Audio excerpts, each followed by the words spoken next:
Assalamualaikum warahmatullahi wabarakatuh. Saya Novel Al-Idrus. Pada kesempatan ini kita akan pelajari mengapa begitu banyak umat Islam yang mengakhiri doanya dengan suratul Fatihah. Dikit-dikit Al-Fatihah, dikit-dikit Al-Fatihah. Bubar majelis Al-Fatihah, tutup doa Al-Fatihah. Ada apa dengan suratul Fatihah? Tidak diragukan suratul Fatihah merupakan ummul kitab, induk daripada Al-Quran. Kita pun dalam sholat hanya diwajibkan baca surat Al-Fatihah.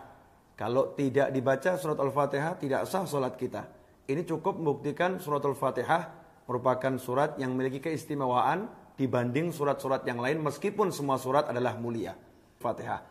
Dalam suatu kesempatan, Sayyidina Abdullah bin Abbas radhiyallahu anhuma, sebagaimana diriwayatkan oleh Imam Muslim dalam sahihnya dan beberapa ulama lainnya, suatu ketika Rasulullah SAW didatangi oleh malaikat Jibril, sebagaimana disebutkan dalam Sahih Muslim.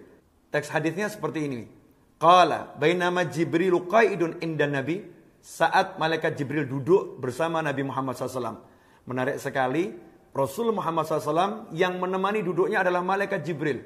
Malaikat Jibril rindu dan ingin duduk-duduk bersama Nabi Muhammad SAW.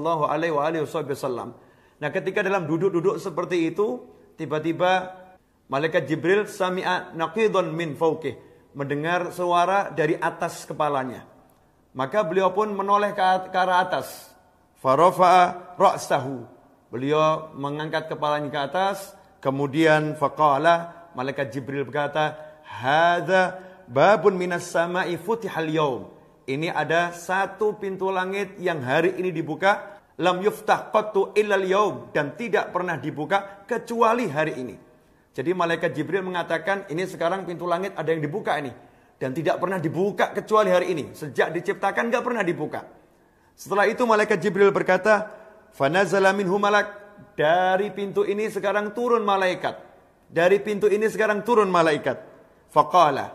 Kemudian malaikat itu tiba-tiba sudah berada di hadapan Nabi Muhammad SAW. Malaikat Jibril menceritakan, hadza malakun nazza ilal ard. Ini malaikat turun dari langit menuju bumi. Lewat pintu yang satu itu. Lam yanzil qattu illal yaum. Dan malaikat ini tidak pernah turun kemanapun kecuali hari ini. Baru pertama kali. Perdana nih malaikat turun ke muka bumi dan langsung menjumpai Nabi Muhammad sallallahu alaihi wasallam. Apa kepentingan malaikat ini? Sampai-sampai dia turun padahal dia nggak pernah turun. Kecuali baru hari itu.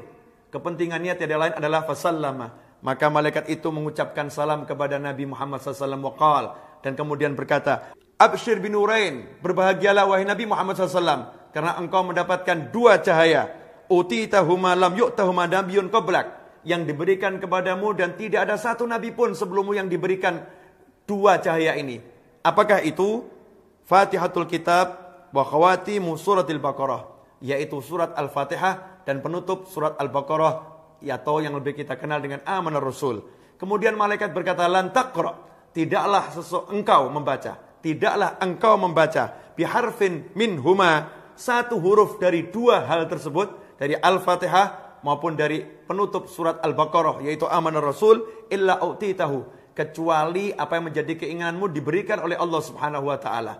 Karena itu tidak mengherankan jika para ulama mengajak umat Islam untuk membaca surat Al-Fatihah, menutup majelisnya dengan surat Al-Fatihah, menutup doanya dengan surat Al-Fatihah. Karena Rasul sudah menyampaikan kepada kita semua bahwasannya kalau kita berdoa dan kita menutupnya dengan surat Al-Fatihah, maka Allah mengabulkan doa kita, permohonan kita dikabulkan oleh Allah Subhanahu wa taala.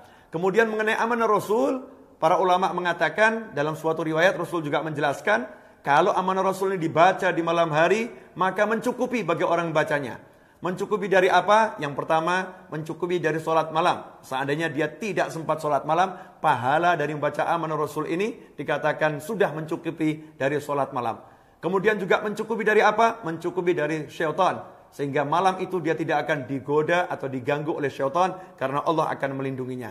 Karena itu mari kita ajak semua untuk mengamalkan suratul Fatihah.